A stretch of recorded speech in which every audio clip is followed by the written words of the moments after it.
Hi guys, welcome back to Tamil live Raj. இன்னைக்கு 3 பேர் உள்ளே வந்திருந்தாங்க. அதனால் ஷோ கொஞ்சம் நல்லா போச்சு.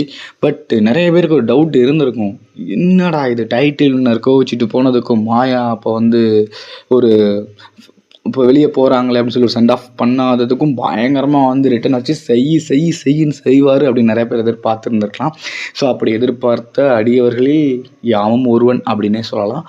பட்டு என்னடா இது அப்படியே அந்தர்பல்ட்டி ஆகிடுச்சு, உல்ட்டாகிடுச்சு, நிறைய பேருக்கு நிறைய சந்தேகங்கள் இருக்கலாம். ஸோ இன்றைக்கான ரிவ்யூவில் மெயினாக நம்ம அதை பற்றி தான் பார்க்க போகிறோம். அண்ட் ஒன்ஸ் அகைன் பார்த்திங்க அப்படின்னா, அர்ச்சனா ஒரு சின்ன கேப்பில் நைஸாக எஸ்கேப் ஆன ஒரு சம்பவம் நடந்துச்சு.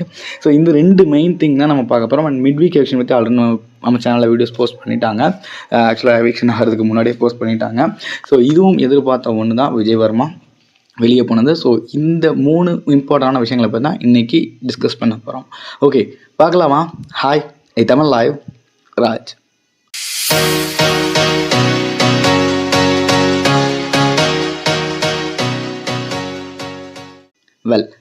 ஆக்சுவலாக பார்த்தீங்கன்னா, ஃபஸ்ட்டு இந்த மாயா அண்டு டைட்டில் வின்னரோட பிரச்சனைக்குள்ளே வந்துடலாம்.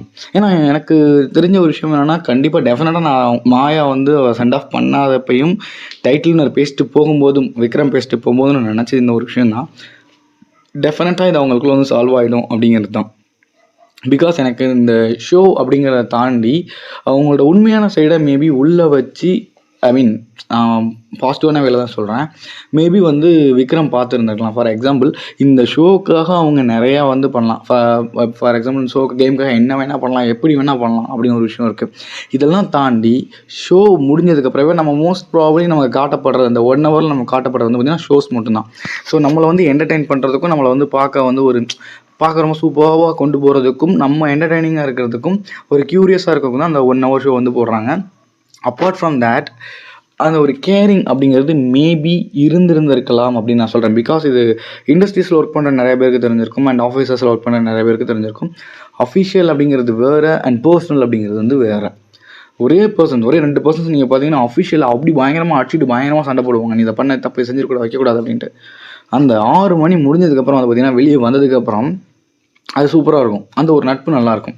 ஸோ இது என்னோடய லைஃப்லேயுமே நடந்திருக்கு. சம் ஆஃப் த டைம் நான் ஒரு விஷயத்த பண்ணும்போது என்னை என்னோடய ஜிஎம் பயங்கரமாக திட்டின ஒரு டைம் பீரியடில், ராஜ் நீங்கள் இப்படி பண்ணுறீங்க அப்படி பண்ணுறீங்க பயங்கரமாக திட்டி முடிச்சுட்டு, ஐ ஆம் நாட் ஸ்கோல்டு ராஜ் அப்படின்னாரு. நான் ஒன்றைய திட்டலப்பா, பிலாங்ஸ் டு யுவர் கம்பெனி, எனக்கும் ராஜுக்கு எந்த பிரச்சனையும் இல்லை, but belongs to that company and that work, எனக்கு அந்த ப்ராப்ளம் இருக்குது. ஸோ அது எனக்கு அந்த மாதிரி தான் இன்றைக்கி மாயா அண்டு டைட்டில் வின்னர் விக்ரமோட அந்த ஒரு ஃப்ரெண்ட்ஷிப் என்னால் பார்க்க முடிஞ்சிச்சு. ஸோ கேமில் இவன் இதுக்கு டிசர்வ்டே கிடையாதுன்னு சொன்னதில் ஆரம்பித்து மற்றதெல்லாம் அவங்களுக்கு வேறு ஒரு கைண்ட் ஆஃப் புரிதல் இருந்திருக்கலாம். அண்டு எல்லாரோட ஸ்டோரிக்கும் வேறு ஒரு பெர்செப்ஷன் இருக்கும் அப்படிங்கிறது ஆல்ரெடி பார்த்தீங்கன்னா லோகேஷ் கனகராஜ் சொல்லிட்டாரு. ஸோ இந்த ஸ்டோரி டைட்டில்னோட பெர்செப்ஷன்லாம் நடந்திருக்கு. So I also agree with that. ஓகேங்க, என்ன தான் நிறைய பேர் டைட்டில் வின்னர் சோஷியல் மீடியாவில் கலாய்ச்சாலும், ஒன் ஆஃப் த மெச்சூர் திங்கில் எனக்கு அதை ஓகே பண்ணிக்கலாம் அப்படின்ற மாதிரி தோணுச்சுங்க. அண்டு 2வது விஷயம் என்ன அப்படின்னு சொல்லி பார்த்தீங்கன்னா, அர்ச்சனா பற்றி நம்ம பேசலான்னு இருந்தோம் இல்லைங்களா? Yes, of course.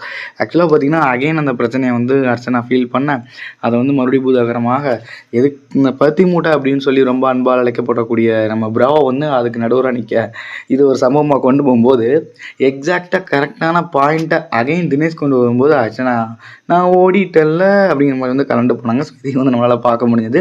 So that is, இந்த ஒரு 3 நாள் இருக்குது, நான் எதுக்கு இந்த கேமில் நிறைய விஷயங்கள் பண்ணிவிட்டு போகிற போக்கில் போட்டோம், எப்படி நான் தான் டைட்டில் வின்னர் அப்படிங்கிற ஒரு விஷயத்தில் அது போன மாதிரி எனக்கு தெரிஞ்சதுங்க. And last but not least, mid week eviction.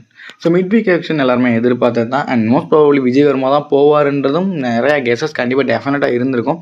Because என்னை பொறுத்த வரைக்கும் பார்த்தீங்கன்னா, விஷ்ணு ஃபினாலே இருந்தது, அண்ட் ஒரு ஸ்ட்ராங்கான ஃபேன் பேஸ் இருக்குது, அண்ட் ஒரு நல்ல கண்டென்ட் கூட கண்டென்ட் கூட இன்னும் பெருசாக கண்டென்ட் தேவைப்படுது அப்படின்னு நினச்சிங்கன்னா, எல்லாருமே மைண்டில் ஃபிக்ஸ் பண்ணி வச்சதில் மோர் லெஸ்ஸில் இருக்கிறது பார்த்தீங்கன்னா விஜய் வர்மா தான்.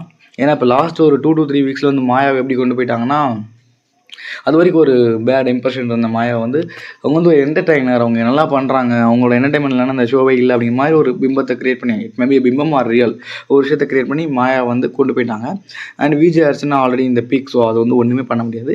அண்டு மணி, விஷ்ணு, ஸோ இவங்க தினேஷ் பார்த்தீங்கன்னா அவரோட ஸ்ட்ரெயிட் ஃபார்வர்டுக்காகவே அவர் பல இடங்களில் உள்ளே இருக்கார். மணி யார்ட்டுமே வம்பு வளர்க்கல. ஸோ தினேஷ், விஜய் வர்மா அப்படின்னு சொல்லி பார்க்கும்போது எனக்கு ஐம் ஸோ சாரி தினேஷ் இல்ல. விஷ்ணு, விஜய் வர்மா அப்படின்னு சொல்லி பார்க்கும்போது நான் மோஸ்ட் ப்ராபப்லி நினச்சேன். எனக்கு விஷ்ணுவே கூட டைட்டில் வின்னர் ஆயிடுவாரோன்னு சில டவுட்ஸ் எல்லாமே இருக்குது. எதிர்பாருங்கள் அப்படின்னு சொல்லிட்டு டபக்குன்னு செஞ்சிருவாங்க சம்பவம் இருந்து. ஸோ விஜய் வர்மா தான் மோஸ்ட் ப்ராபப்லி வெளியே போகிறவர். அண்ட் அவர் வெளியவும் போனார் இந்த ஜென்டில் வே. அதுவும் எனக்கு ரொம்ப பிடிச்சிருந்தது. அந்த ஓவரால் இன்றைக்கி உள்ள எபிசோட் வந்து பார்த்தீங்கன்னா கொஞ்சம் நல்லாவே இருந்தது அப்படின்னு சொல்லலாம். ஸோ இதை பற்றி நீங்கள் என்ன நினைக்கிறீங்க? அண்ட் இந்த டைட்டில் வின்னரோட இந்த ஒரு ஆக்டிவிட்டி வித் மாயா அவங்களுக்கு ஏதாவது வேற்று கருத்துக்கள் இருந்து அப்படின்னா நம்ம கீழே காமெண்ட் பாக்ஸில் சொல்லுங்கள். தேங்க்யூ ஸோ மச் ரொம்ப பொறுமை பார்த்ததுக்கு. இன்னும் ஒரு நல்ல ஒரு வீடியோட உங்களை சந்திக்கும் வரை உங்கள் விடுவது உங்கள் ராஜ்.